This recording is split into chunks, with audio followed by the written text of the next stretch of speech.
Hello, I'm Herminia Ibarra, Faculty Chair of the INSEAD Leadership Initiative.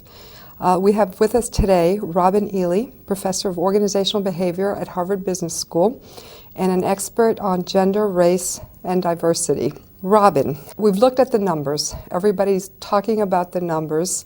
You have at the entry level in most business organizations a situation that's very close to 50-50 men and women, and as we all know, that pipeline withers away to perhaps 10% at the top.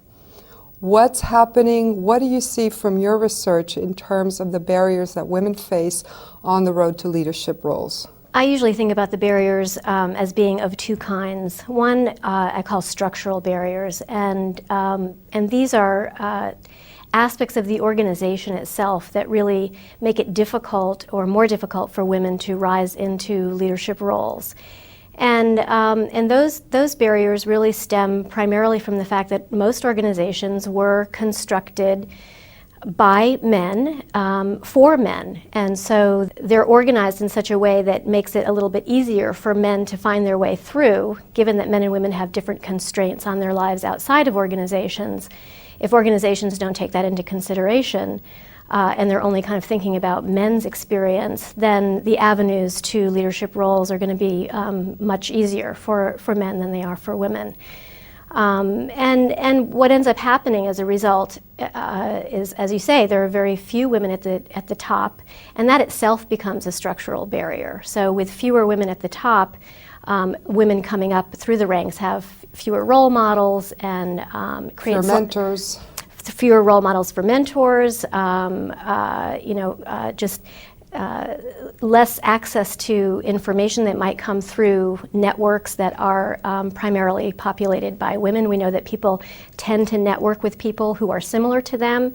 So women may network not just with women, of course, with men as well, but to the extent that they're networking with women as people who are similar to them, the people in their networks are not likely to be ones who are in more senior positions and, giving them information and access and opportunities in the way that that happens for at least some men, a higher proportion of men.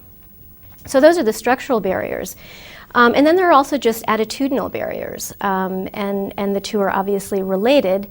But there's a cultural assumption about who women are and how they're different from men. And there are cultural and organizational assumptions about what it takes to be a competent leader.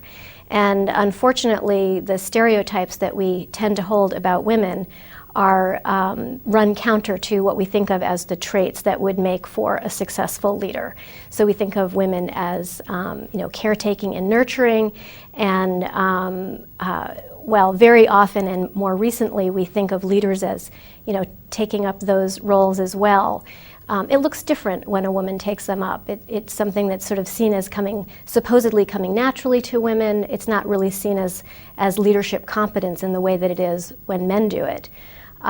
So what happens is we find, and there's a lot of research to support this, that women end up in a double bind, where if they try to enact the traits that are seen as leaderly, and these tend to be the traits that are more associated with idealized images of masculinity, they tend to be respected for that, but not necessarily liked. Whereas if they take up a more stereotypically female role of being nurturing and caretaking, they may be liked but not necessarily respected. And so that's the double bind. And so a lot of scholars are now sort of talking about how women leaders have to trade off competence for likability, and that's something that their male counterparts don't have to do. So if women can't be competent and likable, or competent and warm and accessible, what do you do? How do you walk that fine line? Should you walk that fine line?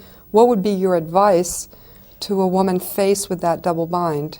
Well, I think the advice that women seem to be getting now, and this is sort of a lot in the media, this issue of the double bind, I think the advice that they're getting is actually not very good, and that is, you need to make sure that you are walking this fine line, that, make sure that you're warm enough so that you're seen as likable, but not too warm so that you're dismissed, and then you have to be, masculine enough so that people take you as competent, and it's this sort of, I think, impossible situation for women. Well, we saw that with the U.S. presidential election, where on the one hand, Hillary Clinton was getting messages that she wasn't something enough, and as she tried to adjust, questions were raised about her authenticity. Right. Is it really her? Right. And so what you seem to be saying is if you try to manage to the double line, you will be viewed as a fake, and so it's self-defeating.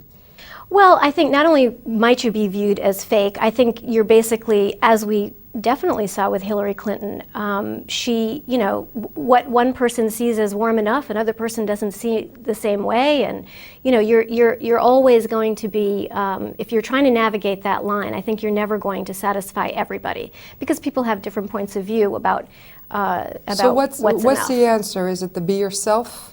It's not a sort of a question about authenticity in the sense of, look to yourself and see who is the real me. Am I really warm? Am I really this? Am I really that? No, I think that the task of leadership is about advancing a collective goal. And what I would advise to women is to not worry so much about the image, because it's draining to spend all your time worrying about how this person is seeing me or that group or whatever it might be. There are stereotypes out there. They're going to be attached to you. At the end of the day, I believe that women's competence is going to be measured by how much they get done. And I think being attentive to the needs of followers, understanding when they need one kind of leadership versus another, and really enacting that in the service of something that sort of the leader and followers are there collectively to accomplish. I mean, this isn't a sort of popularity contest. This is about getting work done. And at the end of the day, I think really good leaders, whether they're men or women, quite frankly,